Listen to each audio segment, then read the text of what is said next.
All right, welcome, ladies and gentlemen. It's been a long time since I've done a live or even host a guest, but we have a beautiful young lady checking in from Portugal today. We've seen each other on the internet through connections uh, over the last couple months, and so we was like, you know what? Let's go ahead and figure out how can we speak together about escaping the cosmic script.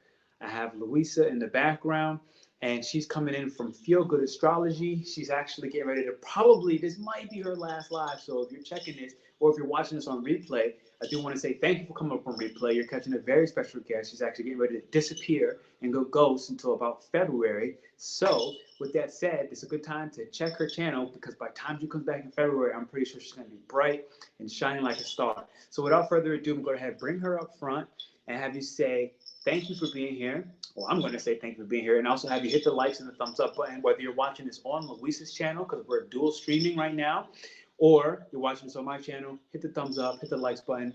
Like I said, I'm going to go ahead now and bring her up front, and we're going to say hello.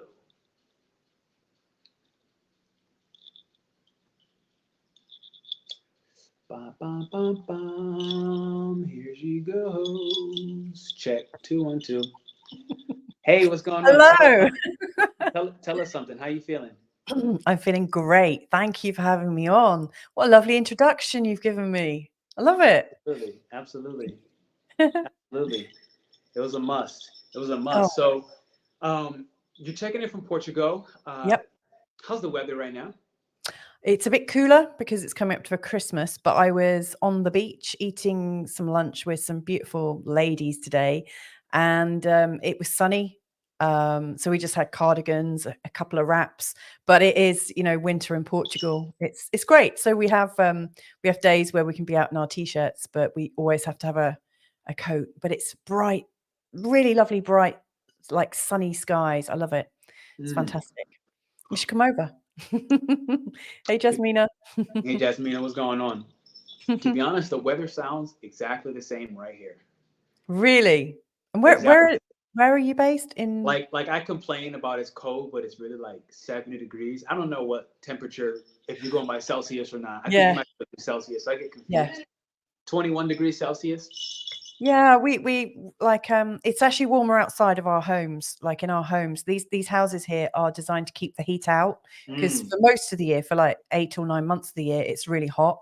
And we might go up to 35 degrees, sure. which I don't know is what it is in your system. But I'm right now, familiar. I think 35 might be about 90. yeah. Yeah, Yeah. so it gets really nice and warm, and it's literally in the last few weeks, we've started to put heating on just a little bit. But by the mid-January, we'll turn the heating off, and so we often step outside of our house and have a cup of tea out there and go for nice walks. It's a lovely time of year, bit damp, but I'm if on I was I'm in on my if I was in England right now, I'd have to wear a hat and gloves and scarf. So that's where I'm from, and it's much colder there. Yeah, nope, not a fan. Never wanted to go to London, like ever, and haven't. I mean, I just kind of skipped it. I don't know. Maybe I feel like there's some part of me like when I say it out loud right now, I'm like maybe I got some bad karma over there because I literally have never had any craving to go to Yeah. London. France for a little while Mhm. until I met more French people outside of France, and they kind of kept it simple. I left my country for a reason. Like I'm not a fan, and I heard enough. But I'm sure the day will come because I love to travel, so it'll happen. Thank Yeah, you do all an for being. astrology world tour. Doing a world tour of astrology, come and Yeah, stay, come and visit. yeah. What do you mean? Like you mean like a global conference, like a nostalgia conference? Yeah, why not? Or Yeah. like, why don't you, go on tour? Like, you know, there's so many content creators right now that are Mm-hmm. working on the go, so Mm-hmm. we come across loads of people who are expats, who are moving around while they're working. I mean, that's how we're here. We both work online, my husband and I, and so if Portugal didn't suit us, we would probably, we're just renting here, we haven't bought, so we could go to Italy, we could go anywhere. Sure. It's a Yeah, great I tell you, opportunity. it's nice. You're in that EU package, man. That is nice. I can't lie to you. It's nice to have that little package where you can do the Mm. jumping without worrying about visas and yada yada yada. If it Well, wasn't for that, I would have probably been there by now. Yeah, I mean, we were quite fortunate. We moved into the mainland EU before the Brexit thing that sort of separated the UK from the functioning part of the EU. So Mm. we're able to stay, but not all Brits. Like British people now do have to get visas, and Americans do. You know, and my husband Oh helps me do that. wow, that is Yeah. unfortunate. I did hear US are getting visas too, but I didn't think about the fact that you're from the Brexit and the whole nine. I didn't consider that. I really didn't. Oh wow. Okay. Yeah. Yeah. So good that you got it. Good that you got it going on. Yeah, Um, totally. so this actually might be a good part, a good entryway for escaping the cosmic script, Mm. where already you and your husband are full time, able to stay and go and move and travel. That within itself already seems like a big escape to me.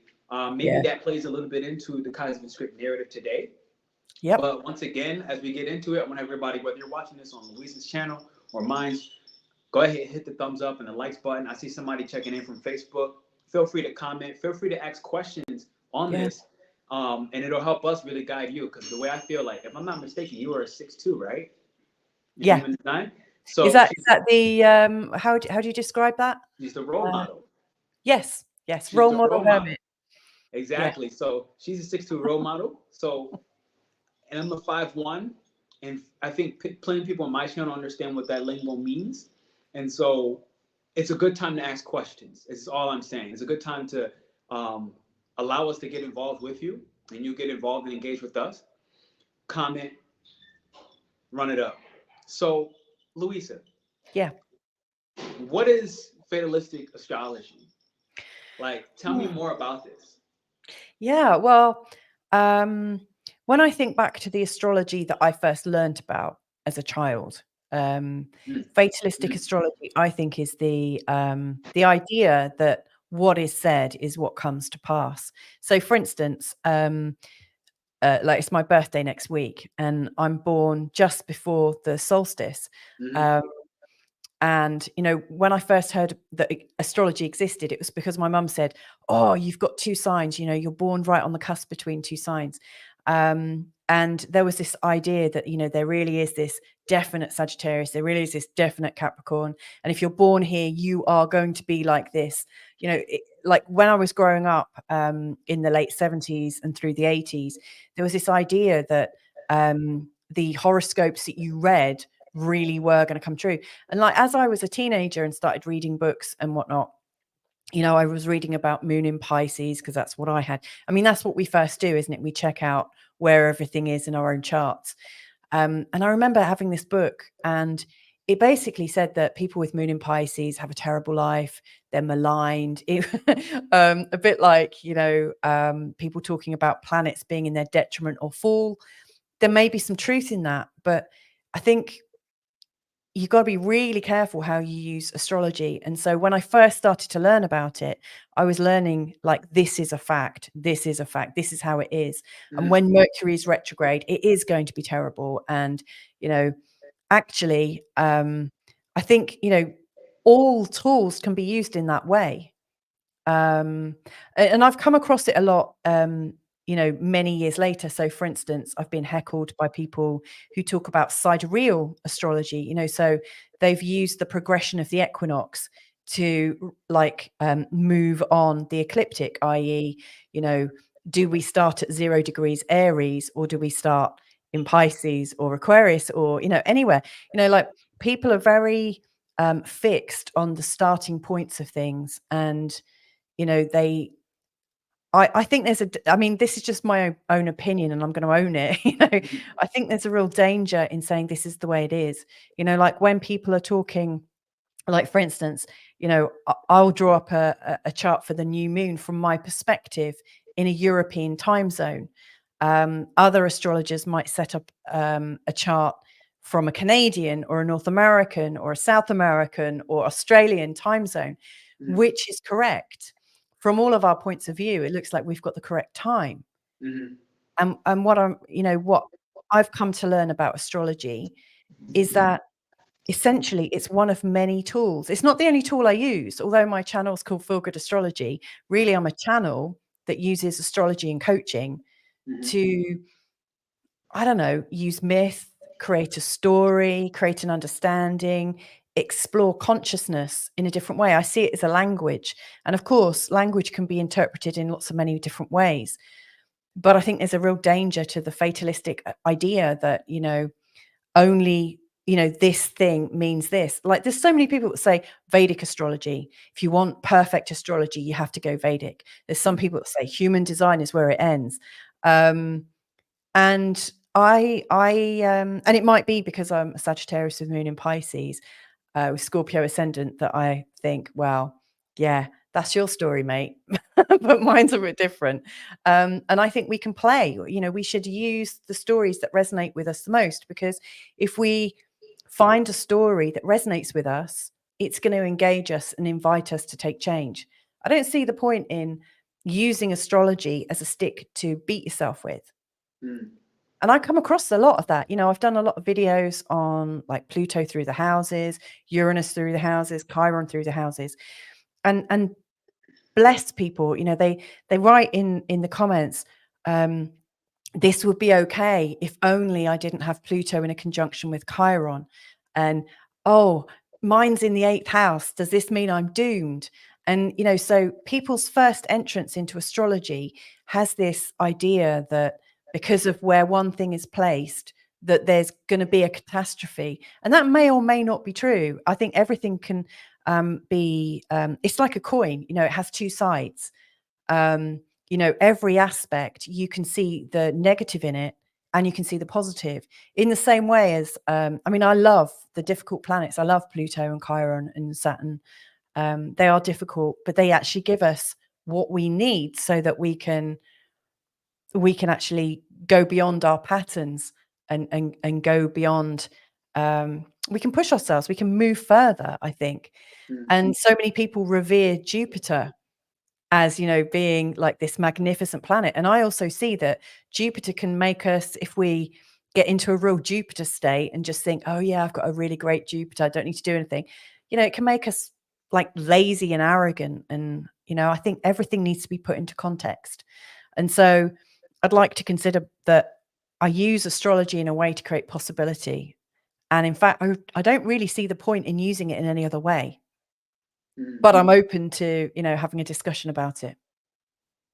What are your thoughts? Does that resonate with you? How do you use astrology? So the first thing that I heard, like calmly, but it was also very potent, was Neptune and Pisces. That's oh, wow. Yeah. Like when you were speaking, what I heard was Neptune and Pisces, where, for at least from what I'm hearing, and help me understand if I heard this properly, what I heard was a lot of people in the comments are speaking victim consciousness. Yeah. They're trying to find a reason and a thing to blame for their circumstances so they don't need to actually experience everything. Because when I say everything, I don't have really much of a good bad compass. I don't have a compass that operates on black or white or good and bad or any dualistic standpoint, which I feel like Sagittarius and Pisces are here to help us basically transcend the whole dualistic mindset as well as perspective, because it's incomplete. And I'm just saying that as a statement myself, like as a personal opinion, any dualistic thought pattern is incomplete. But I find that I can respect that it's important. Yeah. For timelines where human consciousness, the way we're built, like we can't expect that. The mission isn't to just be 1,000% conscious. Like this doesn't even sound. It's not even a thing. Like you can't. There's no percentage to consciousness. How much you are aware of different states and modalities and perspectives of how consciousness can actually form into a physical reality, that's a completely different story. But what I'm hearing is Neptune and Pisces, where how long was that? 14 years? I think Neptune's a 14-year transit. I don't know, actually. It's a long time. It's been there for ages. I mean, Neptune is shifting into the sign of Aries in 2025. 2025. Yeah. Yeah, I do believe Neptune is every 14 years. Yeah. So think about where astrology has gone in the last 14 years. Mm. Think about the expansion, Yeah. right? 2020, it was almost like overnight everybody was an astrologer, even if they were closet astrologer, right? Like, you know what Yeah. I'm saying? Even if they Yeah. were Yeah. like Yeah. closet freaks. And there's Yes. still a lot that are like in the closet about they love this hobby and they're kind of like anticipating and waiting and watching to see, is this acceptable? Yeah. Right? Will I be ridiculed for liking this and for engaging in this practice and Mm. for engaging in this language? And you and I agree on the fact that it's a language, and Yeah. language can be interpreted in so many ways. So Definitely. from everything I heard so far, the biggest, like, if I was to put it into one bucket, it felt like Neptune and Pisces, where it's like, hey, look, Neptune is here to dissolve these boundaries and barriers that we have, which are Mm. always perceived. They don't Yes. actually exist. They're always perceived. Yeah. You know, and so that's how I see it in a moment where, okay, the light is going to come back Mm. in Neptune and Aries, where we're going to essentially, again, Aries, we're going to need to step up and say, Mm. look, this is no one's fault but my own. Like, this boundary, this barrier is my own primal fear. Yeah.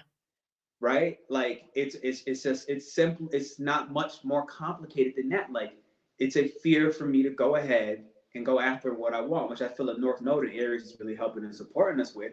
But Mm-hmm. we almost have to, like, as a collective, speak out loud and cry to realize how ridiculous it is. Mm-hmm. Right? Like, and you know, I could be like strong with that statement, but that's what it feels like. It feels like there Mm. was a time frame where people needed to go ahead and experience the victim consciousness, blame game, Yeah. cry out loud, beg for help, take on some spiritual healer, the next guru, the next blah blah blah Yeah. blah blah, Definitely. so Yeah. that they can realize that, okay, like this power is within me, period. Like, but there are some individual efforts that need to happen, Mm-hmm. right? In And order for, so go ahead. well, I mean, what I'm hearing is like, well, I mean, I really loved your last statement. You know, there are some individual things that need to happen, and I see those happening because of, um, you know, when we get challenged by outer planets, in particular, you know, these really long, slow transits, um, they're really transforming, and they can kick our butt quite a bit, and they get us into a place of discomfort. Um, and they get us moving. They are encouraging us to stand up, even like if we've collapsed, we've fallen over, we're in the mud, we, you know, it's like we're drowning. But they're kind of like, come on, get up, get up, get up. I really see some of the like outer planets as the outer consciousness coming in to like transform and raise us up. I love what you were talking about Neptune and Pisces, because you know, Pisces, from what we've been, like what we may have learnt about Pisces and our experience of Pisces, is that it's endless. Like, where does it end? You know, and it's like all of consciousness, all of the unconscious programmings and workings out of things, spirituality.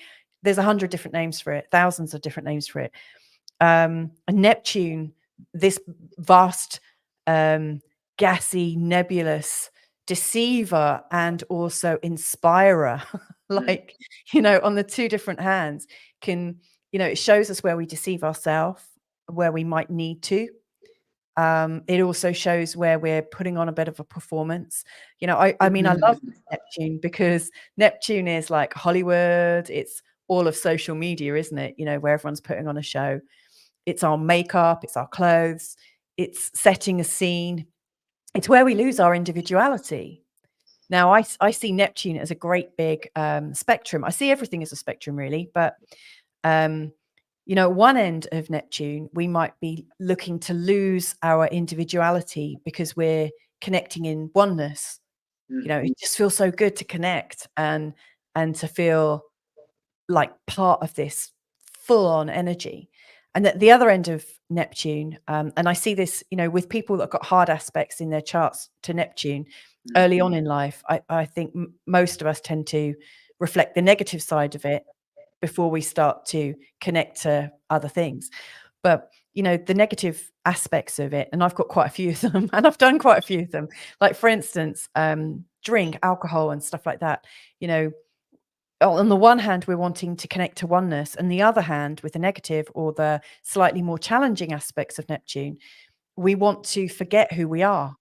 So Neptune, I see is a really big dissolution of our individuality. And in the sign of Pisces, oh my God, like, who knows who they are these days? And yes, you're right. There is this really strong victim energy going on. And when Chiron went into the sign of Aries in 2017, I was thinking, this is going to be interesting. Pain's going to get real for people. People are going to start whining about their pain, because they've had this chance to feel it and connect into it, but be confused about it, because Neptune in Pisces, I think, can be really confusing. I mean, I've got quite a few clients that have got Neptune on an angle in their chart. And quite a few people with an angle in the sign of Pisces, you know, and for people with that, I do notice that there's a bit of confusion at the moment. It feels like things are a bit foggy. But would I say you're going to be confused until it goes into Aries, which some of the old astrology books might have said? And the answer to that is no, because that fogginess or that confusion could also be an awakening. It could also be a dream state. It could be so many different things. And I think it's up to us to use it. You know, like, there's that phrase, man proposes, nature disposes. You know, at some point, like, astrology, it's our concept. Like, man has created the concept of it and applied it as a blueprint to help people make sense of their life and to help people make sense of natural cycles. You know, we've made sense of it. But ultimately, nature disposes. You know, you might go through a moment where you might feel like a victim, but if essentially you're actually quite strident, you're probably not going to stay a victim for very long. You'll probably pick yourself back up. Your inner nature or the human nature will win out. And so I'm really nervous about people being told that they are one way and that it's permanent, or that it won't change until after 2025 or 2030. I mean, I remember, I mean, it's kind of paradoxical that I say that, because I remember years ago being single for about 4 or 5 years and seeing a tarot reader, an Indian tarot reader in London. And he said, oh, well, it won't be until you're 36 that your life is going to really turn around. And I remember thinking, that's ages away. And I kind of like stormed out of there. I was really fed up and really angry. And actually he was right. But I didn't want to hold that in place as a limit on my consciousness. Now, was it because he told me that I wasn't going to meet the person of my dreams until I was 36? Was that actually the truth? Could he actually see it? Or was it because I decided that he was an authority and that's how it worked out? We'll never know, and none of us can know. So I think, you know, if we are in a position of coaching or helping or being guides to people, I think we need to be quite responsible. I don't know. It's interesting. Maybe I'm just not prepared to own the fact that it might be true. That's a possibility, isn't it? I don't know. Yeah. I don't even know how you want me to answer that. Because let's just talk. so the reason I say that is because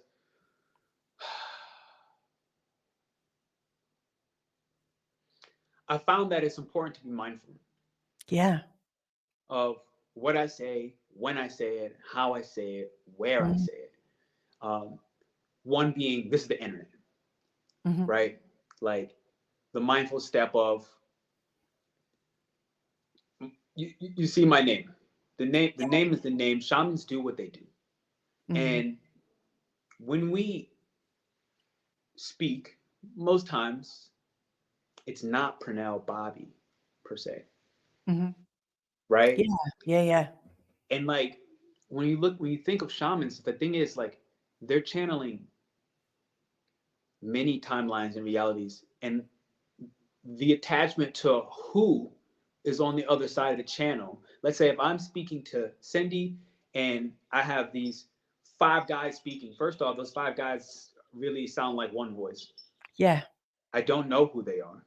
It doesn't matter. And then many times, trying to chase what the source is of that intuition is counterproductive. Yeah. Right. And so when you spoke about like the dissolution with Neptune and Pisces, for example, it made me really feel like, okay, like when you had said like, boom, people don't really know who they are right now. And I felt when you first said it, I was like, that seems like it's the most important step. Yeah. It felt like it was the most important step, because if we feel we know who we are, I'm strong in this. Even if I go through, let's say human design, and like there's a G center where it's like your identity, you're pretty solid in knowing who you are. Mine's is filled in. So it's like, he's pretty sure of himself. Like he knows who he is. That's what it would say, at least in the program. Yet when you say, boom, Neptune and Pisces is giving us this solution of like, who are we? Like, do we know who we are? Like that for me felt more important, because it's like the moment you know who you are and you attach to that, you kind of, we missed a bit. Yeah. You know what I'm saying? The moment we attach it, we missed a bit, because now it's like, well, I'm also preventing myself from who I'm becoming. As long as I hold on to that old identity. And this is where, again, fear becomes a paralyzing agent. Yeah. Right? Because it's like, there's this part of me inside that knows I'm becoming something different, but I also know that I don't know exactly what that is. And so let me hold on to this identity step that I know, because human design told me I had a fulfilled identity center. So I know what I am, I know who I am, and I can hold on to that. Now in when I look at this from a different perspective, that same thing can be, and oftentimes is just as empowering, because while going through a shift and a change, let's say especially at the identity level, it is comforting to hold on to some piece of something, which is not much different than when we're meditating. When you meditate, especially, let's say you have those placements, I would imagine like yours, right? You said you have a Pisces moon? Yeah. Okay, so let's say Pisces moon, Sagittarius sun, boom. This person can go anywhere. And the moment they don't even need to close their eyes. They can blink and be 17 light years away. And it's very easily able to happen. And I know that there's been times when I have meditated and I got lost. There have been times I could not come back into my body. Like I constantly tried to open my eyes and I couldn't. I was unable to. I got lost. And so this is something one of my mentors told me recently. I've never heard of that before. Oh, we can get trippy. Yeah. We can. There's a reason why I spend so much time away from everything. Because so I'll kind of finish this point. Like, so my point is like, when this meditation happened, I've heard like 5 at least different realities of myself whisper, like here, Pernell. Yeah. And like it was a little confusing at the time because I was panicking. At the same time, I was like, why can't I open my eyes? Like I was like, I really want to open my eyes now. Like this has gone too far. Like I was lost. I was super lost. I was so far that I couldn't comprehend. The one thing I knew, that I wasn't on Earth and I wasn't nowhere near where we were, where my physical body was. And awkwardly, like one of these voices like had to come through from a parallel reality of myself and say like, here. And I just leaped for that voice. And then I crashed and landed back into my body. I woke up and I was up again. Right. Yeah. And so my point is like, in order for us to even begin to do this, it does take some of this letting go of who I think I am. Right. Yeah. Willingness. You feel me? Like, because like in my upbringing, let's say a Christian family home, you can't, that's not even a reality. It's not possible. First Yeah. off, I can't do that without God's permission, Hmm. even if, even if it was a discussion. Yeah. And so Yeah. it's like, let's say I hold on to that, then this miraculous experience that I'm able to speak about today, and it goes so much wilder than that, to be honest. Like we can get really weird depending on how far you want to go in this conversation. My point of Oh, saying I'm that happy to is, go quite far. do you ever experience out of body sleeping on purpose? Not even, yes, for Jasmine, not even by accident, Mm. just on purpose, like consistently. I mean, Mm. but me in dream state, like I alter things with intention. You know, Mm. like I'll look at somebody, like somebody. I had a client the other day. They came on for like dream reading, and they were like, "Boom!" You know, I was running from yada. I was just like, just turn around and face the assailant. Period. Yeah. Like you can step into your dream. Part of it is again releasing the self that tells you that you can't do that. Yeah. Right? I've had a few out of body experiences in dream state. Yeah. But never a conscious one that I'm aware of, not consciously aware of, in like real state like you're talking about. But I have, as a child, I used to sit looking at grass and leaves and things like that, and I would feel like I could meld with the consciousness and sort of Mm. play between the two. But I don't have it quite as freely as you. It sounds fascinating. But you do. Well, I So just have, that yeah, within itself, right? Like yeah. verbally, you say one thing. Hmm. As I like look at your spirit when you said it, I'm like, before we got on this call today, Hmm. I talked to my partner who's a Pisces, Oh, and wow. I was like, oh crap. She's like, what? I was like, I'm a little nervous. She's like, why? I was like, well, Why? because I just looked up the word fatalism, and I didn't even know. I almost assumed fatalism meant something different than the actual definition Uh-huh. of like a predestined event kind of thing. Like I just Yeah. thought it was like, let's stop being negative with astrology. Well, you could use it like that as well. Sure. And that was just my assumption though. But then I look at the word and I was like, oh, predestined events. And I was Mm. like, oh crap. She's like, well, I was like, I'm nervous. She's like, why? I was like, well, because like I do understand that there are predestined events. Well, I think there's like both. I think both possibilities. Like for instance, there are people that have the experience of knowing that they came here to be born at the particular time. And I was Mm-hmm. talking to somebody very recently who was talking about, oh yeah, I work with some I interview someone every 2 weeks who is, I think, like an ascended being who talks from all sorts of different angles. And he was saying, you know, there are monks that know exactly when they're going to die, and they go off on their own, and they're watched. Like there are people there to watch them to make sure that they die exactly as they're meant to, and they keep their body safe. Yes.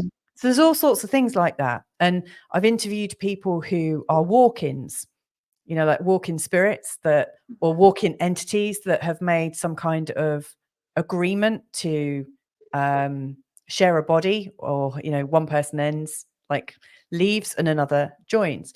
So I'm definitely aware that there are predetermined things.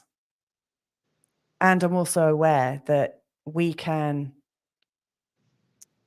there's a dance with life.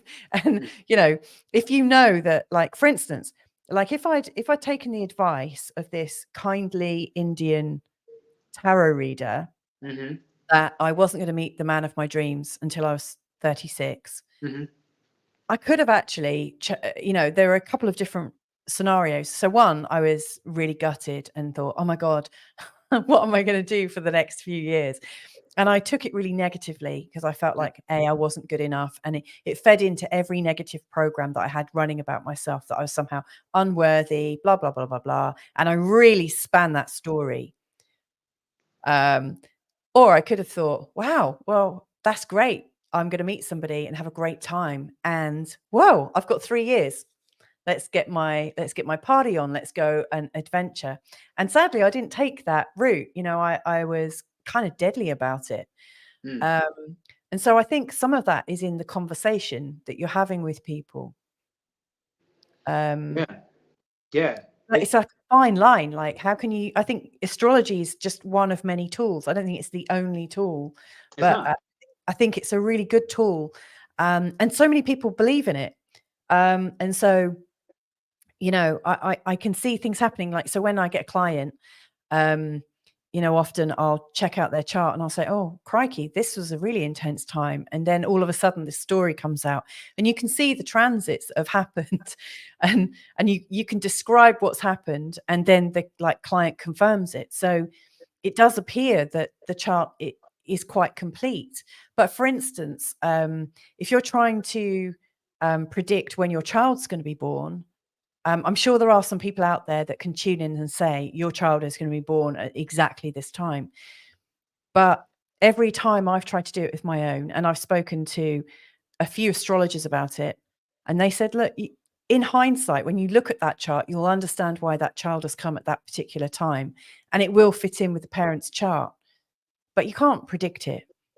And when I look at the death charts of people, you can't always predict the death, but you can see the death arriving in the charts of the people that are related to them, that are reacting to somebody that's just passed away. What, out of curiosity, do you mind sharing what charts are you looking at? Like what form, what modality for the death or the child? Yeah, well, I mean, it's an interesting question. A lot of it depends on the conversation I have with somebody. So usually my go-to place of like any kind of chart would be to draw a natal chart based on the time, place, and date of the birth or the death or the start of the business. But you could look, you know, before birth. You know, you can look as many months ahead as you want. You know. I'll often do question charts, like horary or orrery, according to how you want to pronounce it. Sure. I look at lunar returns, solar returns, relocation charts. I also, one thing that I really love, and this gets a bit of a bad rep sometimes, but I love using named asteroids, because there are over like 10,000 named. I think there's more like 20,000 now. And there's just so many asteroids. And I was following a guy about 5 or 6 years ago who used to write about named asteroids. And he was following the charts of famous people when they died. And so, for instance, and this sounds a bit mawkish, you know, and a little in bad taste, but he wrote articles about, like, for instance, celebrities that died through maybe like strangulation or in a particular hotel, and he would look up asteroids with the names of the hotel that they were in when they died, and you know, a bit like you know, looking at items that were involved in their life and in their passing. And when you put the asteroids into the chart, it opens the chart up in a whole new way. If you think you look at a chart with, you know, your planets and maybe a couple of key asteroids, the difference between doing that and adding in some asteroids maybe about love, or asteroids about talent, or asteroids about your career, or asteroids about different things, and all of a sudden things really open up in quite a magical way.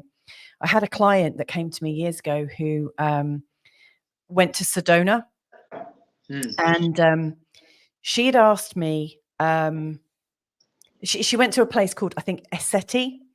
I mean, I don't know. I think it's some kind of research institute.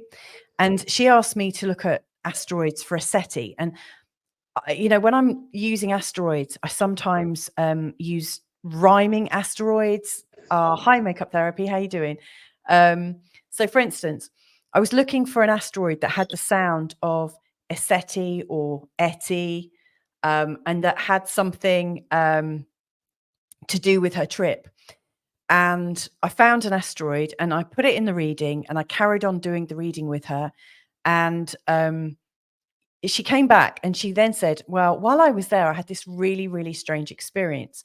And I was on this sort of mystical journey. And while I was on this mystical journey, I got given clues by different people. There were all sorts of different characters on this kind of spirit quest that she was on. And she was taken on a bit of a journey into researching Bigfoot. And she didn't tell me this for quite some time. She was telling me about all the different meetups that she had. And so she said, look, I know you've told me about a SETI, but I want you to now give me some information about Bigfoot. And I was looking through this list of all different available asteroids and this, that, and the other, and I couldn't see anything related to Bigfoot. But then I thought the asteroid I'd originally used for her to describe the center that she'd gone to, I'd used asteroid Yeti, which rhymed with a SETI. And of course, Yeti is another word for Bigfoot.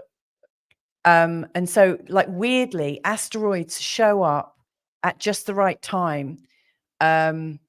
It's like bizarre. I think any astrologer that uses asteroids regularly to describe situations that their clients are experiencing and they put them in, it's almost like pulling an extra tarot card when you're like shuffling the deck, you know, like an extra one just to get some extra clarification.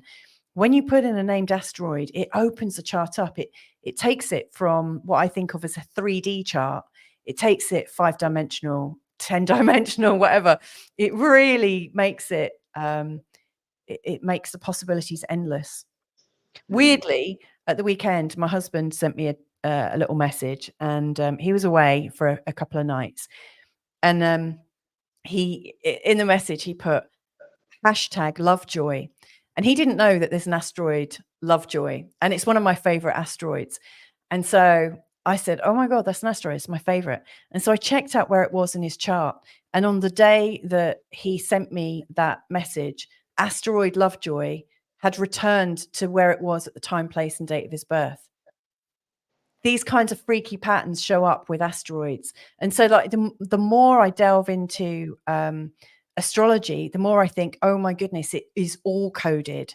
You know, everything is there for us to discover if we use the visioning, if we use the words, the numbers, and all sorts of different patterns. And from that, you could say, yes, it's all predetermined. But I think it's also, you have to seek it. You know, like, I wouldn't have known that asteroid Lovejoy was in a particular alignment with where it was at the time, place, and date of my husband's birth had I not looked. So I think if you're a seeker, you'll see these patterns and you can see that maybe life is predetermined. I don't know. I mean, yeah, I think there are predeterminations, but should we live our life according to it? I don't know. That was a lot of a ramble for now. Which is But okay. it's just like life, like astrology opens things up, I think. And I So find let it me difficult when it's closed down. I'm curious about this. Okay. Yeah, go on. So if I was to give you option A or option B, and there Yeah. is no other route you can take, Okay. here's the options. What would you choose? Can I answer that? Yeah. The option I would choose, if I was only given 2 options, I would choose the option that made me feel better quicker.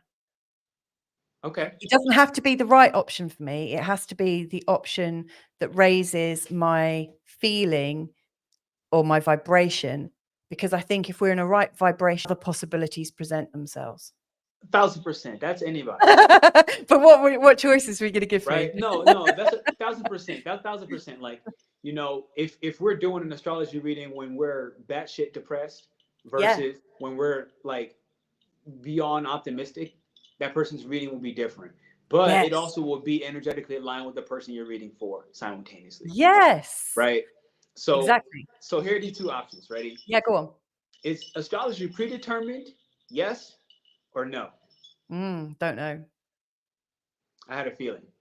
I I had a feeling. mean, I had a feeling you were going there. The only reason why I brought it's that a up. really good question.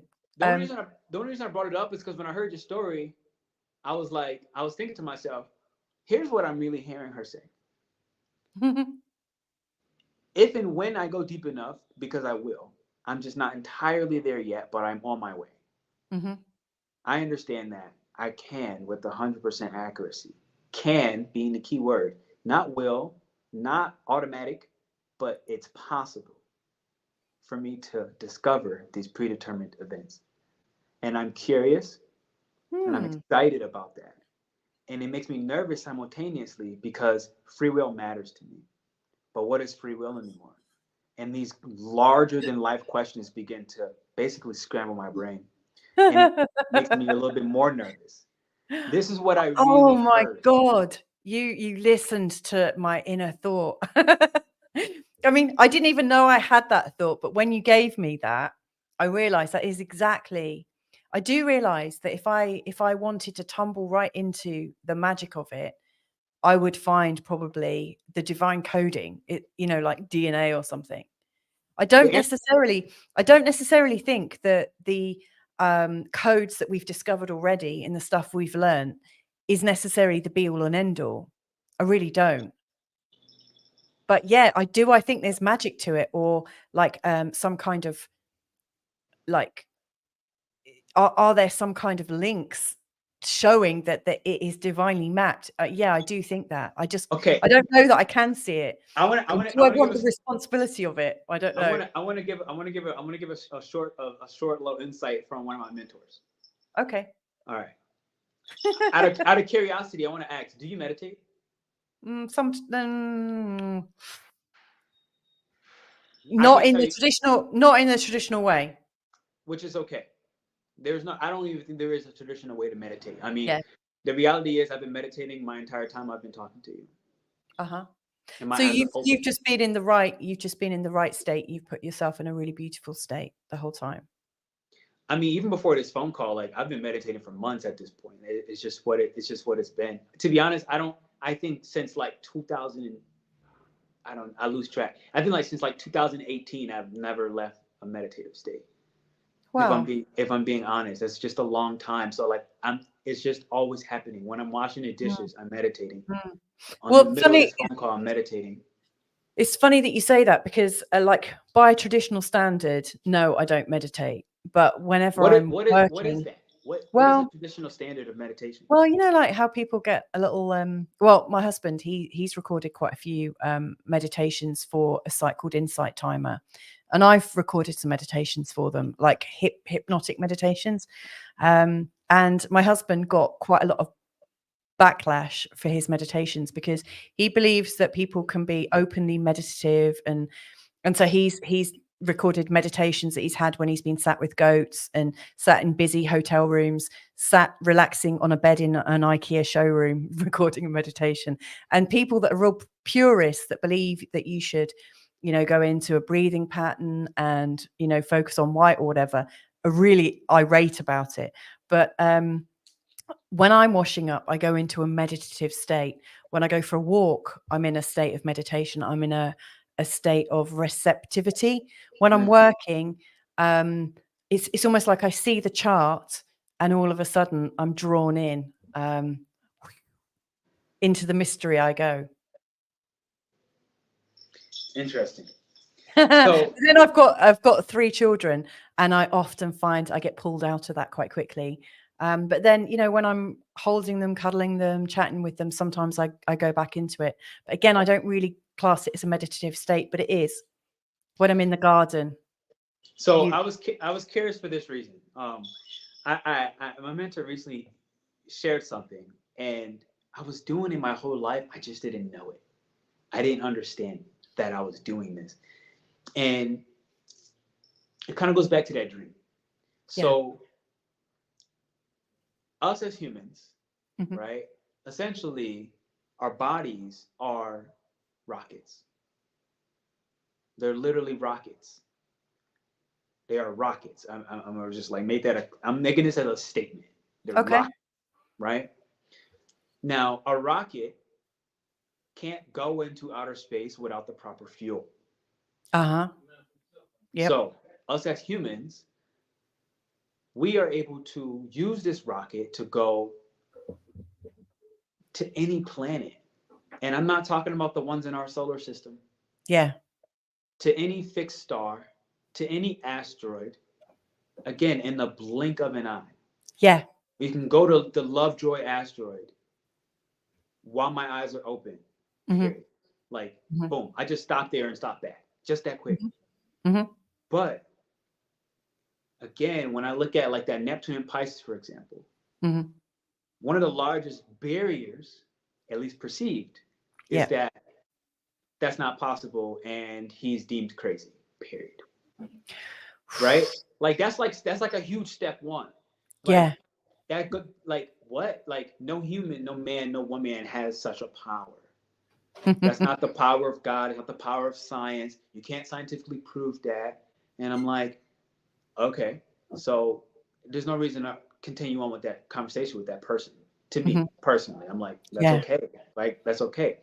Now, the reason I state this is like when I had asked the meditation is because the key thing with this rocket is the reason why many of us cannot use our vessel or this Yeah. rocket is because we don't use the right fuel. And that is the foods we eat. It is whether you have the water in your body is poisoned and you probably don't know it, or it's inflamed through your blood system and you likely don't know it. Like Mhm. people are walking around with inflamed kidneys right now and they have no Yeah. idea, right? Yeah.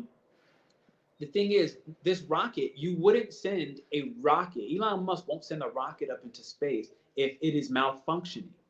Mhm. But he did the research to realize, is it malfunctioning? Now that's a machine. That's that. We don't really assess this machine Yeah. for takeoff. And so during times like when I got lost, for example, in my meditation, Mhm. my rocket wasn't properly fueled. And I do know that. Like if I look back in hindsight, I realized like, yup, the lifestyle I was living at that particular stage, it wasn't fueled. I didn't ground the body. I didn't do all the things that I know to do. I just didn't do it. I didn't Yeah. even know I was going that far. I had no intention to go that far. I was trying to just meditate, if I'm being honest. Yeah. But I didn't secure the rocket. So it'd be like sending this rocket up into space unprepared. What's going to happen? It will combust. Period. As soon as it hits enough atmospheric pressure, it will combust. And so if you look at the programming in the world, Mm. you look at the food items. I'm going to use the US, for example, but it's plenty more countries. Let's be real. Like how Well, we eat. isn't this why I'm guessing, isn't this why you live where you live and I live where I live? Yeah, like this rocket of mine doesn't survive if I don't eat fresh fruits, Mm. period. Like, I had a retreat recently and I told people, like, man, like, they tried it. It's like, what's the difference? I was like, yo, it's the ginger. And they're like, what Mm. do you mean? I was like, look at your ginger back home and look at this ginger. It don't Mm. even look the same. Like it's Mm. not ginger. Like you can tell how modified it is. It feels like plastic. But Yeah. before I left the country and discovered what real ginger looks and feels like with my hands, I didn't know that it was fake. Yeah. Period. I didn't know bananas had seeds. Yeah. I didn't know, blah, blah, blah, blah, blah. So point being, now you understand like who are the few superpowers that run the media. And Mhm. there's only really a collective hand. You could count on one hand how many people Oh, really. yeah. So you got billions of people, but we're being informed by less than what this hand can show. You Mhm. feel me? So point being, everything I'm saying right now is very much common. Wow, this thing is just having a ball today, huh? Can you feel it? Like I don't even know how this is doing this. It's like it's just having a ball. I have no idea what's going on. But whatever. So I'm loving this conversation. right. So if you look at it, like all of us, the Mm. wide scale, collectively speaking, Yeah. minus the people who don't even have internet. Like sometimes we forget that like 50% of what is not connected online. Like more than that. Yeah, and But it I applies to bet everybody. many of them will be quite happy and quite content. They are, and I've met Mm. them. Mm. I've met them, and the irony of most of these people, they have the same name. So we spoke about our names, right? We spoke about our Mhm. identity. Our identity is a huge part of our name.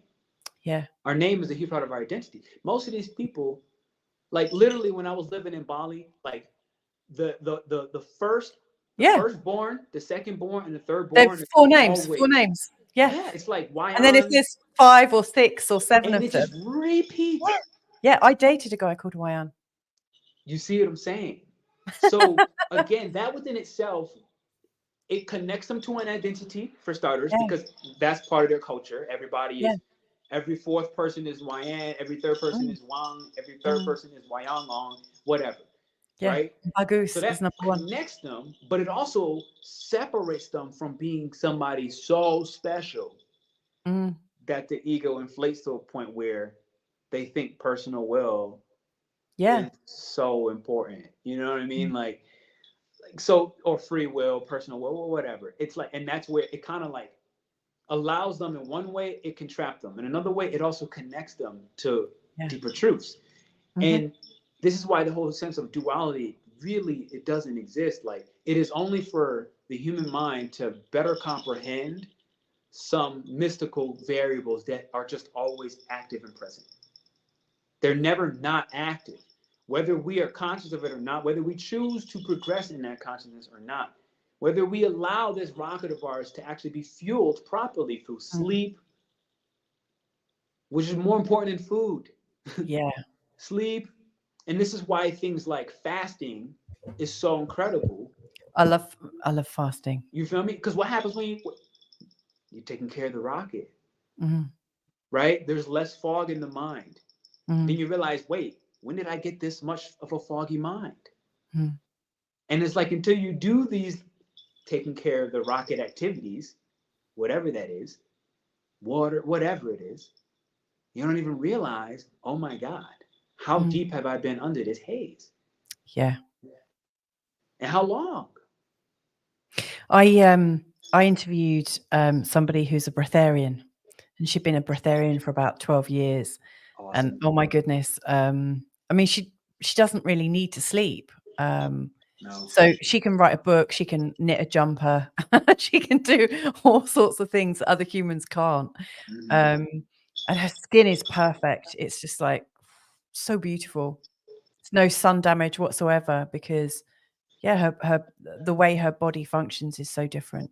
This is kind of what I meant when I said like since about 2017, 2018, because that was around the time that I started studying with monks and began to breathe. That was around the same time.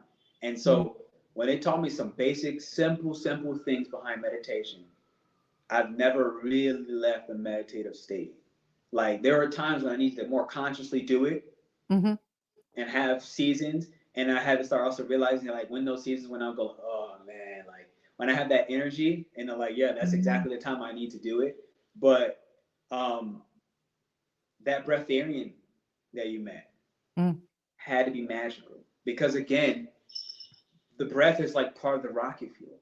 It's one of the largest pieces. If anything, it is the thing that's miraculous about breath, especially when you find your personal cadence. Like I find that for each human, like there is a cadence. You can find a personal cadence of how do I maintain this breath while still being in a conversation and actually speaking out loud. Right? And like when we find that cadence, you don't really leave that meditative state. Yeah. And if you look at people, you know when they leave their body while still looking at you in the middle of a conversation. You know very clearly when they're blank in the eye. You see it. A lot of times that person is just there. They might think the conversation is boring. They might not be interested, whatever it is, or they might just be. Don't say that because I'm going to be really conscious now if I blink. Stop it. Why not? I'm telling you, like, here's the thing. I know what you're saying is great. It happened. This is the key, right? It happens no matter what. Yeah. Right. And so this is where I remember when we had our first conversation. I noticed it. I think it's a classic Sagittarius thing because Sag and Pisces, they both can dip out of reality faster than anybody understands they left and came back. Like this is a natural thing for Pisces and Sagittarius energies. They can leave their body, go somewhere magical, don't even know that they went there themselves, consciously speaking, and then come back, and then the person across them have no idea. But the person across them that has no idea is also in that same conscious state because somebody that's not like I do see when you leave and come back. I'd be watching, like, not even like in a creepy way, but like sometimes like I'd be like even if I watch you on a line, like I don't even want to. I'm not trying to give away your secrets. I'll leave this. I'll leave this. I'm shutting up. I'm not aware of like having these like sort of escape secrets, but I'd be interested to see, like to hear your thoughts actually. Yeah. So it's not hard for Sag and Pisces. These signs are easy. Aries is also very easy. Libra is probably the easiest. Think about it. Libra is 12th house Mercury, 12th house to Mercury. They're one of the easiest people that can go ahead and just, and they're one of the most masterful at, you don't even know most times when they're gone. But that's that Mercury in the 12th house. So when they're doing their recreations and stuff like this, they can be in a complete dream world, and they often are. Mm. It's one of the reasons why they try to stay fair and balanced when they come back, because as long as you stay in this neutral, you don't pick left or you don't pick right, you're not polarized, you're easier to just disappear. It's easier for you to disappear, and no one takes notice. Well, I have realized, you know, since the phenomenon of the pandemic that lots of people were talking about, that the polarity and the way it was spun kept people here. On Earth? Yeah, like kept people. I mean, I want to clarify something. I don't know necessarily about, you know, when you were talking about going to Asteroid Lovejoy and you can do it just like that.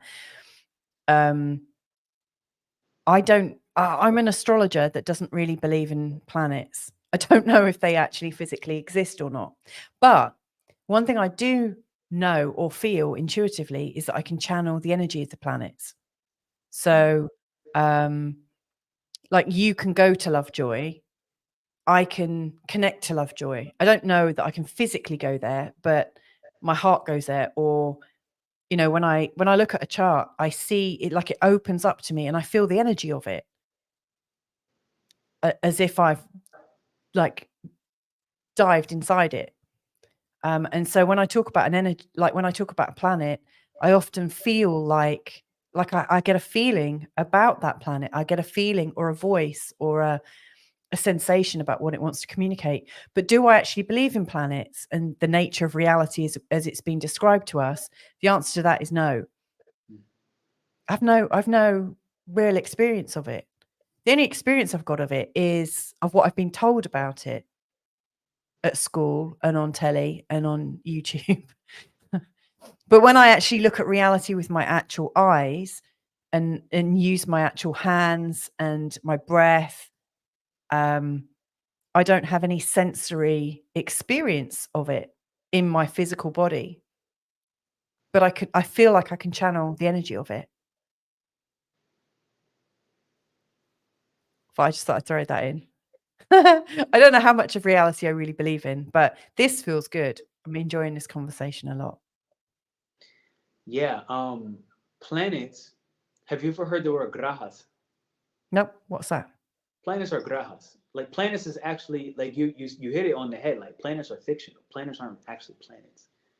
Planets are the more accurate way to describe a planet is a graha. A graha. What does that mean? How does that? A graha is an empty vessel. Right. So planets, in a sense, planets are grahas, but they are not the same. You have a zodiac belt. Yeah. Right, and in this belt, Also, that's just a massive story we've given. That's a collective story. It expands way outside of that, but yeah, in this particular solar system, there is a belt. Yeah, it does go way larger than that. There is a belt though, and in this belt, those within itself are kind of where they are.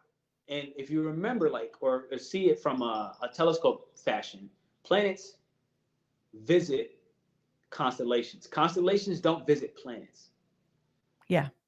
Right? Planets visit constellations. So when Jupiter visits the constellation of Kritika, which is a cluster of stars, specifically in a Taurus constellation. Okay. Right? This is when we're I have starting. no idea because I don't study like the actual stars currently. It's totally okay. It's totally okay.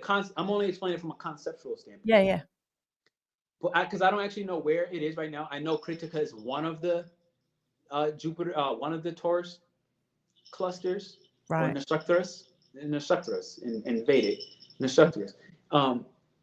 And I know that it's closer to the end of Aries and the beginning of Taurus. So we're at about 5 Mhm. degrees. So I'm guessing it's about Kritika. So when Jupiter, which is where Jupiter's in Taurus right now, when it's in these degrees or so of this constellation, Mhm. this graha is passing by and it is an empty vessel. So this is a cycle where all of the wisdom that Kritika or this particular constellation stands for has an Mhm. opportunity to channel that information through Mhm. Jupiter Mhm. and connect to us in a sense. Oh, what? So it's like a portal. Exactly. It's They're like all a portals. wandering portal They're that all can be portals. programmed. Yeah. They're all portals. We just don't understand that they're portals and we're not told they're portals. The sun is the largest portal. The sun is like the original portal for this particular solar system. Like through this sun, all the other planets came through. And so the sun within itself is a portal. It's one of the so in I never use these names because to be honest, like they're just in my opinion, they're just built to confuse people. Like so I don't know between Western astrology, sidereal.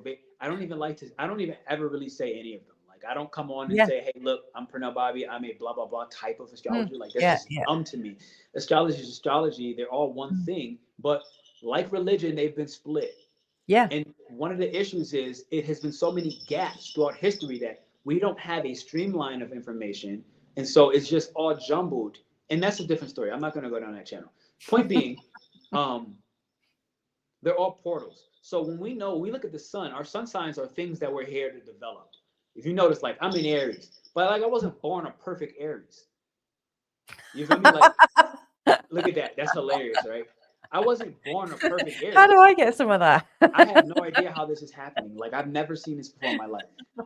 Like I've ran live streams, I've never seen it. This is a That's so weird. trippy transmission.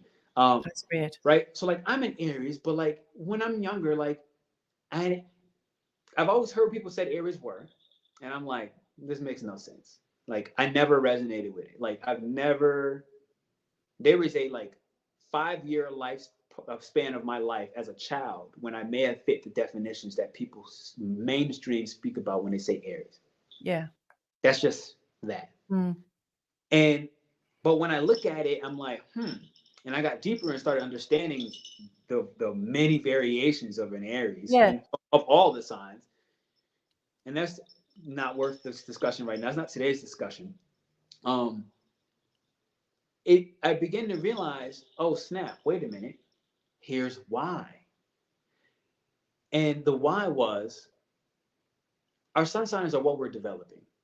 Mhm. Another way to look at it is the sun is a portal who is considered a malefic planet in some cultures, specifically because it is here to punish you.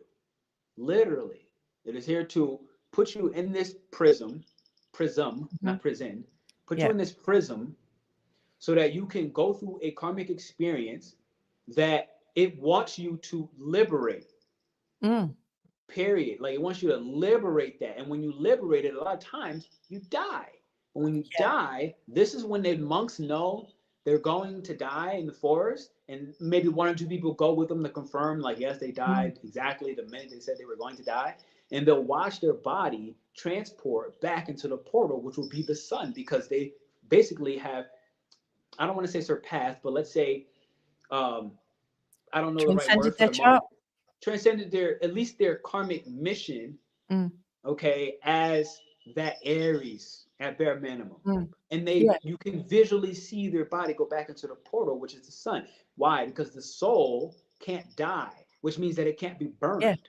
So Yeah. I myself, I can't go to the sun, I'm going to burn up. But you can't burn a soul. Mm. You can't Well, I crush mean, a soul. You can't harm a soul.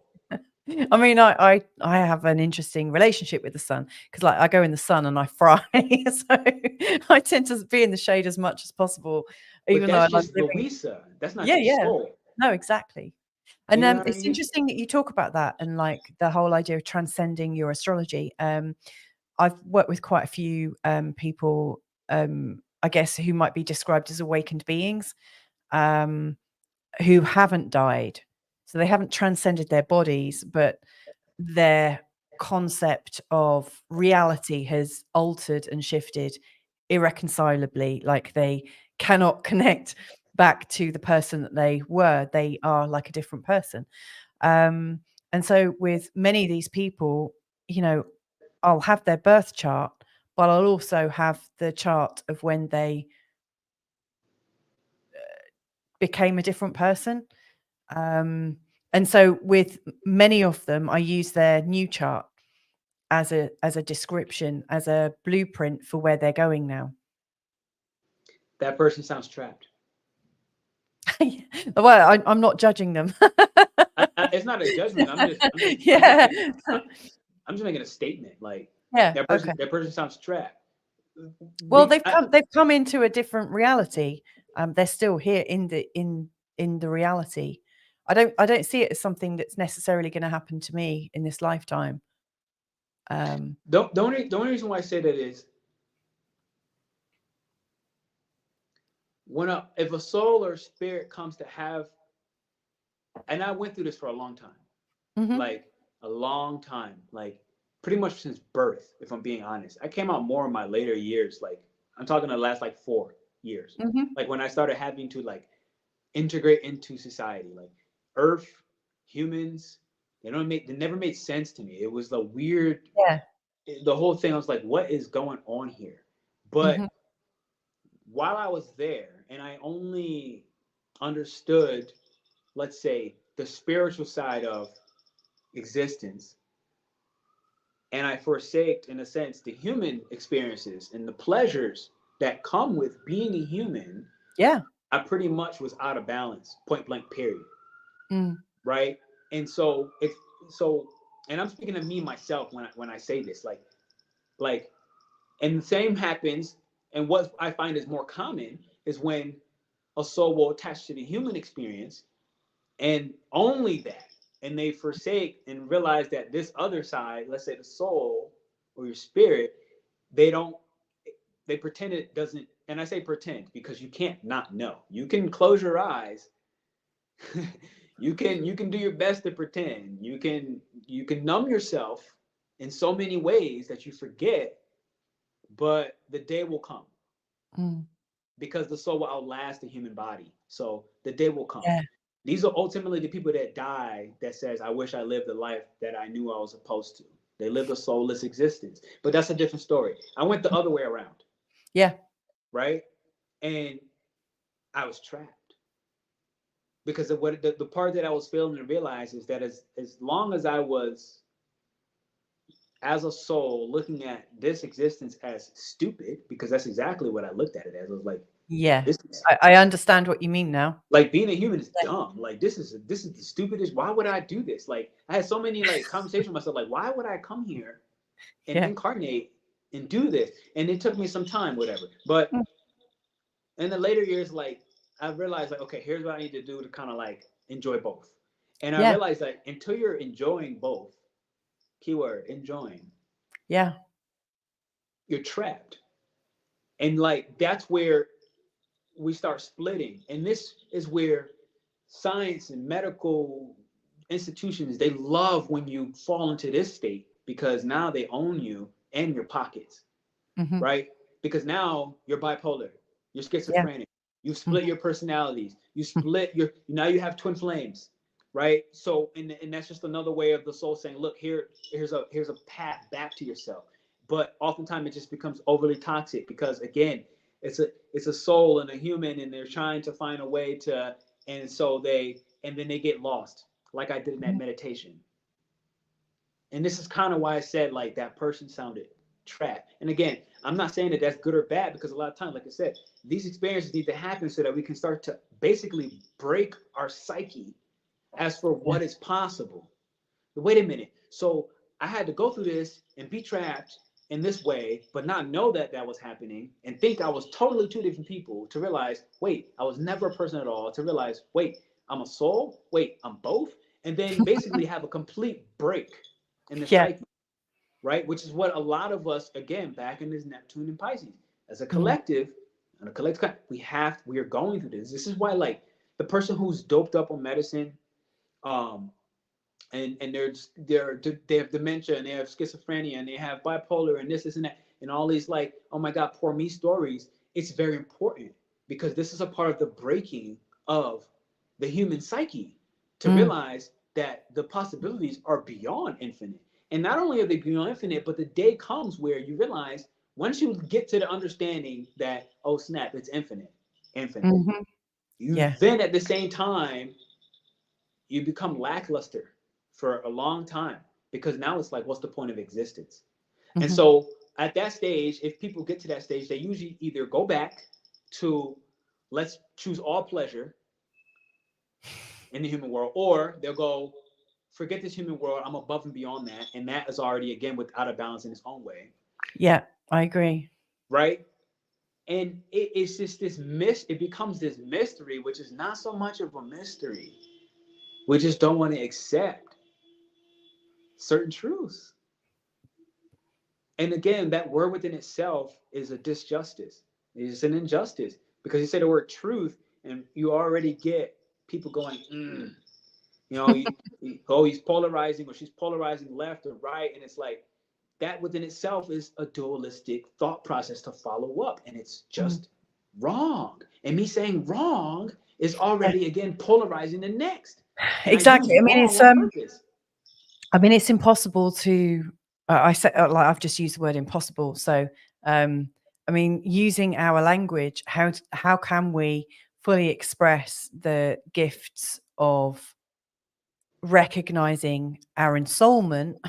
Like, how can we fully express it using language? It's really difficult. I mean, I don't have any answers to any of this. Like you, I've struggled with the thought of, oh my God, am I here again? Oh, sucks. I don't want to be here. And then, I went into a place of superiority. I'm not saying you did, but I've been I did. I just oh, did. okay. Yeah, Yeah. I went into a place of superiority thinking, oh, I'm slightly above everyone because I can see the true nature of things. Um, Right now, actually, all I want to do is just feel good as much as possible. So I try to organize my life in such a way that I feel like I'm unencumbered and that I try to live my life so that I can't, what's the word? Uncompromising. I try to live my life so I can't be compromised from what I feel is right and beautiful and a joyous way to live. So, and I know I compromise myself in so many different ways, but I try to live in such a way that I can't be compromised. And that's one of the reasons why we left the UK because, um, for us to be able to live in the UK, both my husband and I would have had to work full time, possibly with a third job as well. And our kids would have had to be in school full time for us to be able to do that. And that just didn't really appeal to us. And I understand that that works for so many people. But for us, for me, knowing that my whole life was premised on a job or else everything else would fall apart, that felt compromising.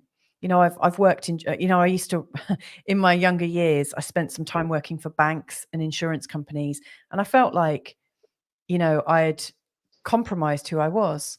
Earning money to pay my mortgage felt more important than doing something that felt really beautiful to me. Again, I'm not judging people that work in banks and insurance companies, and I had a really nice little learner at that time. But I don't know. I mean, how do you get the balance right between feeling like you're really enjoying your life and celebrating the fact you're here? Just do it. And for a long time as well, I thought I want to leave this world a better place for having been in it. And I'm becoming less and less bothered by that. It's not that I want to ruin it, but I don't want to think that the planet is a better place because of me being in it. I just think let's just focus on having a nice time and not put my value judgments on how life should be lived. So it becomes really difficult, when people contact you and want advice. I don't know. Life's an interesting paradox, isn't it? Why? Um, well, I mean, you were talking about your G center. Now, I don't know much about human design, but I've got a good buddy who talks about it a lot. Mm. And she tells me I've got really open centers, and I think I've only got 2 that have, or maybe 1, I don't know, that's closed. And so it takes me sometimes quite a while to figure out how things work. I'm just I don't know. I can't quite put my finger on it, but sometimes I can't make a judgment in the moment. And so, I'm really grateful for astrology and grateful for the clients that I work with, because when I see the charts, what I know is I kind of sink into them. I mean, to be fair, I can also pick up a like a tarot deck. I could sit with a plant and ask it what it wants to share with me. I feel like I can channel information or get information, and find things out. But it's much easier for me to access that state if somebody has invited me to do that. So if somebody asks me and says, "Can you find this out for me?" then I will tune in and find it out. And you were mentioning earlier that you get the right clients for you. And so all the problems or difficulties or challenges or new possibilities that people come to me with, they nearly always, there's always a message in there for me. I mean, you basically just describe yourself as a projector. Like, that's your entire strategy, is to wait for an invitation. I've only just learned that recently, and you shared that with me, and my human design friend shared that with me. But yeah, I am a projector. Yeah, but this is an interesting conversation. I feel like the reason why is because I feel like it was a part of that nervousness. I feel like there are 2 conversations happening between you and I. One of them is not verbalized. Yeah. And no one else is hearing what we're saying, or at least what you're saying to me. So it's weird because it's like it feels like you and I on one end are supposed to be having this whole conversation like this on a phone. That's what it feels like. And Really? then, no, really, 1,000%, without a doubt, yes. But then simultaneously, I'm sure people are finding, I'm hoping at least, that they're finding this beneficial in some way, shape, or form. Havana, yes, Louisa is a 6'2" projector. Yes. You might be angry at me, but your Indian tarot guy said something once about 36. Yeah. You already know this because you're doing it. I'm going to say, backtrack and watch this conversation after February. Okay. And even go back to a month ago when we scheduled this between you and I, of what did you tell me as for what changes were happening. And I just kind of leave it there because you know what you said, because those are happening as we speak. That like they're happening live now. Set from all that, because that's not, I feel like that's not for this transmission, but for people watching live, what I feel like is important is because I see there's another projector in the chat. Mind you, like, you are the 19 to 20% of the population, and you're the blueprint. So projectors have the blueprint for 70% of the population. Hear what I just said. 70% population. You have the blueprint for 70%, meaning most people that are coming to you, you need to only listen to them for 5-10 minutes and then basically tell them what to do. Now, the difference is, if you don't take your time away, throat chakra, if you don't take your time away, right? We're on a Sagittarius moon, like, Yeah. throat, eye, third eye. If you don't take your time away, you won't know what to tell them, which is a part of the cosmic blueprint. So the whole conversation is funny, like, because we're saying escape the cosmic script, but the reality is you are the cosmic script, whether you realize it or not. Oh my God. I hadn't seen it like that. Oh my goodness. Well, the funny thing is, my husband is also a 6'2" projector. The two of us. The good thing about that is we're both sacral projectors as well. Is that right? That's not possible. No? No. Projectors cannot have that decline. Oh, maybe it's not sacral. No, splenic. Emotional. Oh, Splenic. splenic. We're both splenic projectors, 6'2". That's the oldest type. Oh, well, both my husband and I are that. So like it's basically back to February. Really. Those are super ancient. I mean, this is the irony of the convo. I don't even know exactly what to say because I'm trying to be mindful and like also respectful because I'm like, I know I'm a very direct person, but like you are the cosmic script. No, really, like there's a whole lesson on my website just for projectors. And I'm kind of forgetting a little bit right now, if I'm being honest, but maybe I'm not supposed to remember. But I do remember the simplicity of you are the cosmic script. Like you have, like God speaks to you more direct than 70% of the population because you're here to advise them and give them the yellow brick road as for what to do, how to do it. Without your say, technically 70% of the world is walking in the wrong direction. And you know that, and your purpose is trying to wake you up very clear on that. So you take that part serious because if you don't, you realize how detrimental it is already at a soul level, which is why this conversation is happening. But it's ironic because of how it's happening. But you knew that though, because you reached out to me. I suggested the topic, didn't I? You asked me what would feel like the most empowering topic you could talk about, and that's why your heart. I said the one in your heart. Yeah. Oh yeah. Okay. But you also knew you were reaching out to me because again, like I'm a 5'1". Like the only reason why people like me exist is theoretically to be lights in times of crisis. When there's a crisis moment. Role. Huh? What a beautiful role. Literally, just to be lights in times of crisis and then remind people, hey, here's how you practically get here. Like, now understand, like the other side of the cosmic script, mind you, 1, 2, and 3, there's only 6 lines in human design. 1, 2, 3, 4, 5, 6. You're 6, I'm a 5. Technically, my 5-1 is the part of the unconscious side. You're 2, you're 6, 2, you're 2 is the unconscious side. However, when people have that 1, 2, or 3 in front, they are consciously unconscious, meaning they don't see what we see by default.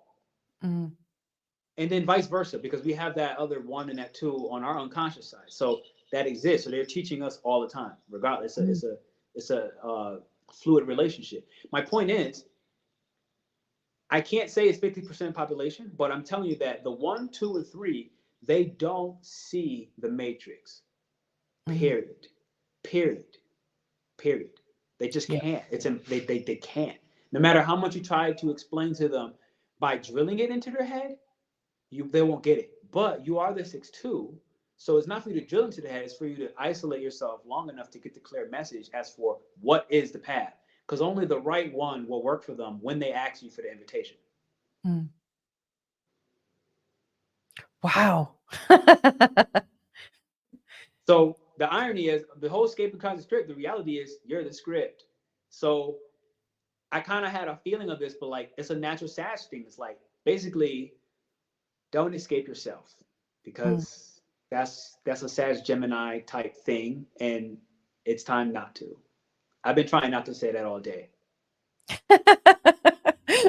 I had no idea that I knew I was going to have fun in this conversation. I really knew that, and I was really looking forward to it.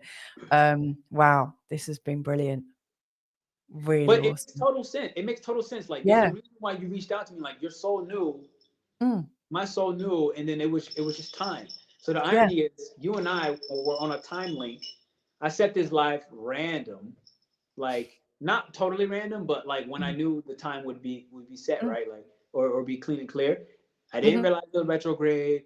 You know, had the hour lapse, yada yada yada. Point being, that was in itself, that hour, like I just clearly got it. That hour, that was again the human part of you. That was Louisa saying, nope, not ready. You know what? Right before you're about to go on stage, like as an actor, Yeah. like in the theater, and then Yeah. like you have that last minute, like, oh God, everybody's gonna see me, because it's like your soul already knew. And the thing is, you're a Sag, which means you already see that. You saw it on our first phone call that we had before we did live. I did actually. Saw Yeah. it. Yeah. And I think you know what you did. I'm gonna leave it alone. I think you know what you did. I'll leave it alone. I'll leave it for the offline. But you know what you did, and that's the thing about Sag. But that's that part of the collective energy of Sag, Cap, Aquarius, and Pisces. They always go through this over and over and over. It's like they have a higher responsibility. It's not so selfish, and because of that, we run. We run because every once in a while we're like, yo, like I just want to do this like simple part and like feel good part of life in a way. But then there's that other part where it's like Sag is considered the guru, or Jupiter as well in Pisces, part of Jupiter, for a reason. And it's not because they have not dealt with hard times. It's exactly the opposite. It's because they've dealt with hard times that they can guide other people. It's the only reason why they're in that position. Not in that position because they were just gifted for no reason. It's like, no, they have dealt with hard times. And because they can guide people. That's you as a 6-2 role model. It's only because of that. It's only because of your stories of behind, boom, I was in banking, I did the money route, it didn't satisfy me, life sucked at this point, for simplicity with a period. I had higher guidance, I didn't listen, here's how life threw me for a haymaker, here's what I would have did different. It's all those stories. That's what makes you the guru. That's the it, because everybody else is going through that. But as you no longer walk in any shape and form from the victim consciousness standpoint, everybody else will then follow your lead because you're the role model.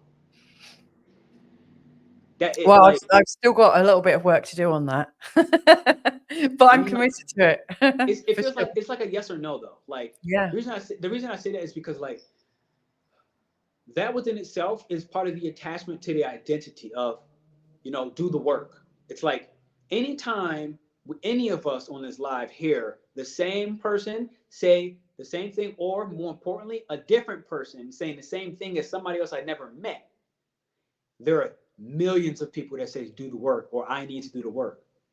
That's the same thing, but different people who we've never met, but we know they're saying it. We know they're saying it. So already, that's something already we've attached to something that is dead. So we will loop. So, okay, boom. So then now what? Well, I mean, one of the conversations my husband and I have a lot is just how we can be elders. One of the things that I think we really need right now is really good elders in the world. And both of us aspire to be elders. We want to be able to assist whoever wants help. I say whoever wants help. That's not strictly true, because we've had our fingers burnt helping people that have asked for help in the past.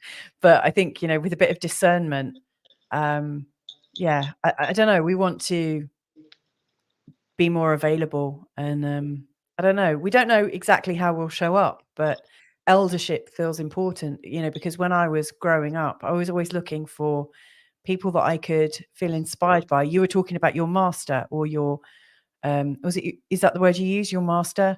No, I would never say my master. Okay, what did you? I'm a black man. I'm not even. What word did you use? Your guru, your guide, my mentor, your mentor. Okay, yeah. mentor. Mentorship or eldership. And I don't think it's necessarily a role that has to be facilitated by an elder. I just don't think it works like that necessarily. But I think becoming a mentor of some sort is important. Well, you are a mentor and you are an elder. Yeah. Like, but you were born that way though. Yeah, I was. Yeah. Yeah, definitely. You know what I'm saying? So this is what I mean when I say like there's no work to do. Like, you don't have to work to become a mentor or an elder. It's more about accepting responsibility that you already are. That's a really good definition. And I think that's where I am right now, really. I'm finishing work next week. I say work, I'm finishing what I love doing next week. And then I'm having 6 weeks to myself to just absolutely love my body and to have a beautiful time. Yeah, And then that's to what an come back elder would do. yeah, and to come back in February, you know what, if I have a nice time, I might come back in March, who knows? But I want to shut down for a while. I need to shut down for a while. I've just finished breastfeeding. I've been breastfeeding solidly for 12 years, from one child to another, and it's time to reclaim all of that energy, like reclaim my body. So it's really good timing. You know, I just want to clarify, I've been breastfeeding my children, not just like giving it to anyone. It sounds like I made a job of it. No, sure. It sounds like you have the Pushya Nakshatra. What's Do you have that? any Cancer placements or Leo? I've got Saturn in Cancer. To be honest, it'd be pointless. Like it's just in your it's I guarantee that statement about 12 years of breastfeeding, I guarantee you have Pushya. Pushya is a nakshatra, aka a constellation of stars, but specifically in the Cancer constellation. And they literally are the bosoms of the cow. Yes, I've described myself in that way a few times. Yeah. But if you have that, it now means basically that the population, right? Like the people you'll be mentoring, they're the ones in a sense feeding from your bosom. It's probably not, but like in human world, right? Like this stuff can get really confusing, and there's always a case by case. Like I don't know enough. Like it's the first time I'm kind of hearing this, but like, you know, your body being able to for 12 years to be able to continue to produce that, like I'm almost again I can't confirm where this is coming from. I just know it in That's my okay. heart. It is here. You're capable, and now it's time to have the will to power as well as the will to love. This part of your ability to nourish others that are also not your children, but symbolically your children. Because Wow. again, your father energy, right? Sagittarius, father. This is father. This is father. This is strong father. This is Zeus, Mm. right? Nurturing, but it's not just Zeus. Zeus would be Sag. Remember, there's also Hera, and that's Pisces. Yeah, yeah. And this is Jupiter in its combination, but you also have Cancer again, the bosom. So it's like this is you nurturing your children. But right now, this break is about nurturing the proper child. Because Hera's the also whole thing known as about Juno, isn't she? who? Hera is also known as Juno. I think that's one of her iterations, yes. Yeah, and my Juno actually is in Pisces in a conjunction with Jupiter as well. An abundant source of. So In my fourth house. I imagine you also have Revati because that's back into the Pisces constellation, which has a lot of the same principles. And the reason why I know that is because you and I are on the call and I have both of them. Right. And this is what I do. I don't have bosoms to give milk out, physically speaking, but I've been doing it my whole life. Mm. And this is why we need that much isolation as elders. Mm. See what I mean? Like, if you take the moment to feel into it, think about how many versions of us, when I say us, it's unidentifiable, have been speaking. We're talking to the internet, then you and I have been telepathically communicating now for an hour and 38 minutes. And it actually started for 2 hours, 30 minutes because we were already doing it beforehand. Yep. Literally. And I leave the rest out. The communication has been there. But again, that's just seemingly two conscious thought processes. Look at that. A whole brand new. I can't even make this up, yo. I don't even know how to do this. I don't know what's happening. I really don't. But you feel me? But there's also at least three more. Look at that. Boom. There's at least three more versions of us from alternate realities and dimensions that are also communicating simultaneously. There are so many levels to this one conversation that cannot be logically comprehended. But you're a Sagittarius. You're not a Gemini. So let go of the logic part because it's going to continue to hold you back.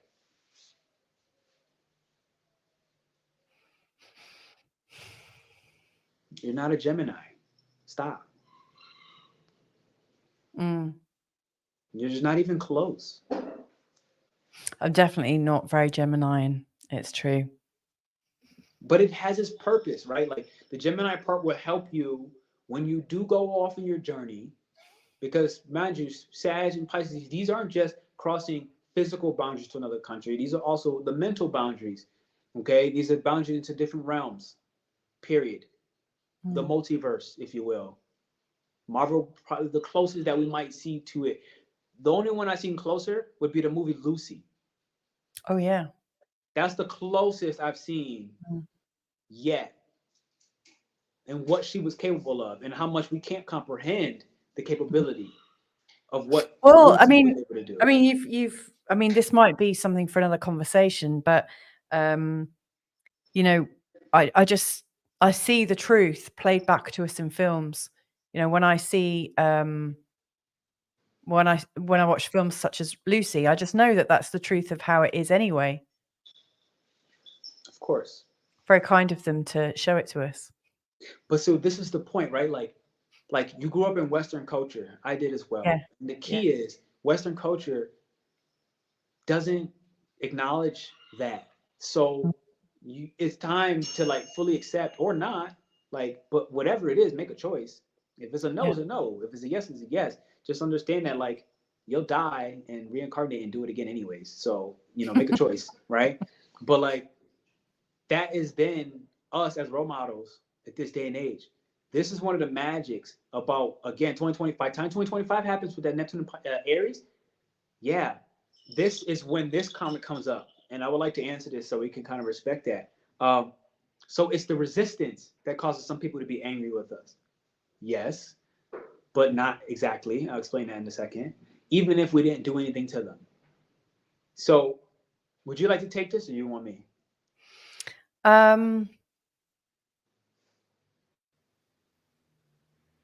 Oh, I don't know. I mean, I chat with Nubianet quite a bit. Okay. I mean, in terms of, so is it the resistance that causes some of us to be angry, some people to be angry with us, even if we didn't do anything to them? Like I've been in that position where I felt like people are angry with me that I haven't done anything to them. One of the things that I'm noticing or have noticed is that I had a pattern going on again and again and again, in particular with people that I was really being nice to, people that I was really helping, people that I was really doing my best for. There were many lessons for me to unpack in that Nubianet. One of them was, why was I going above and beyond for some people without discerning? Like there were certain situations that I found myself in where I've gone above and beyond and not cared for myself to put somebody else first. And I'm really grateful for those people because it really kicked my ass. And I now realize that there are some people that will take. And I've been somebody that's allowed them to take. So I now see that I've really got a lot of, it's a choice. I've realized that I have a choice in this, but I had to get my ass kicked really badly several times, not just once, like again and again and again. And thankfully, these people that showed up for me all showed up in a very similar way. So I was able to see a pattern. So for me, if I see an old lady that's single with leg problems, who's really, really religious, I know to run a mile because I've had experiences with several of them, all with very, very similar outcomes. But in each case, I wanted to help somebody who appeared vulnerable, who was asking for my help, inviting me to help, and so I got involved willingly.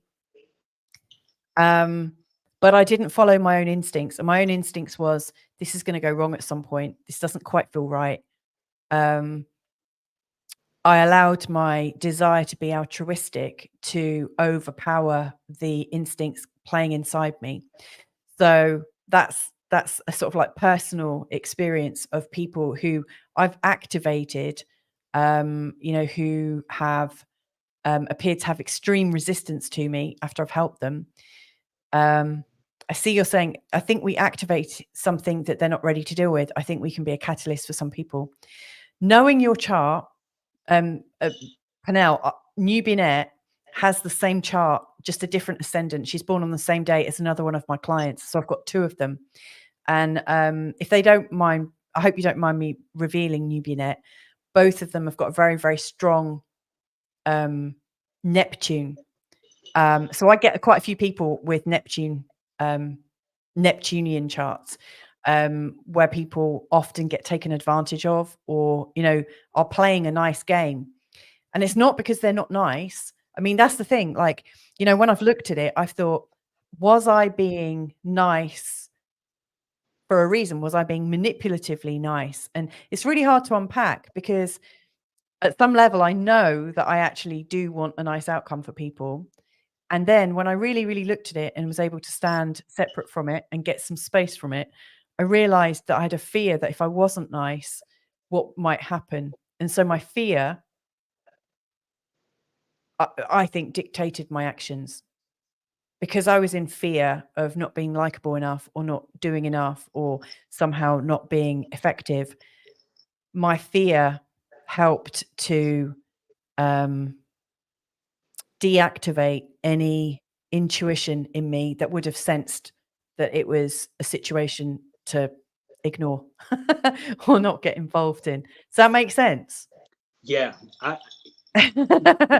So I almost can't help it. Like, they're just like barging in. Like, your guides are like, they're like yelling at me. Really? Yes. Go on. What are they yelling? All right. They told me to share a story about a Go on. sage named Okay. Brisapati. And I Okay. may be pronouncing that wrong. It's fine. I'm sure they'll be okay. And this sage was advising a god. Okay, here's what they wanted me to say. They were like, look, they were like, okay. They were like, flat statement, we're all gods. Yeah, I feel that. Flat statement, we're all gods. And they were like, gods also still fear sages. And one of the things they said to me is, you're a sage. So gods fear you. Because what you can do to gods, not that gods can't do anything to you, but generally sages are more powerful. Why is that?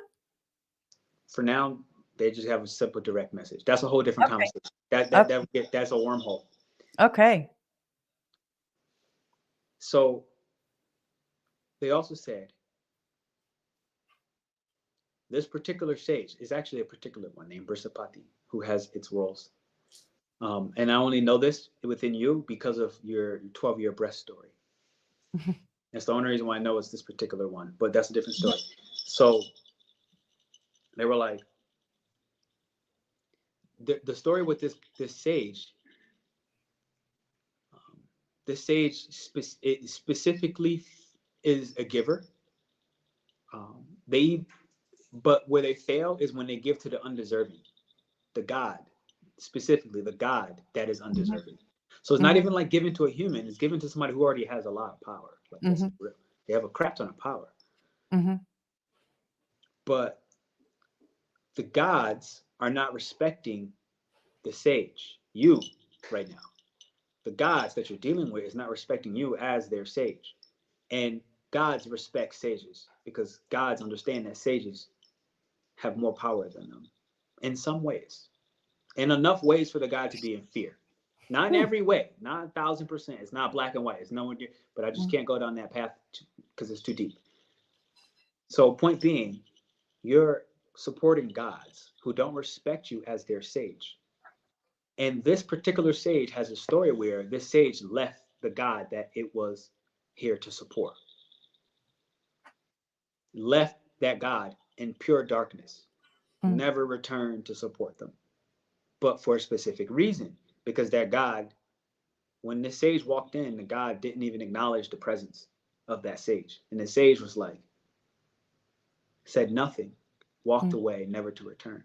And the problem is that God was reliant on that sage's power. That God's power was reliant on that sage's power.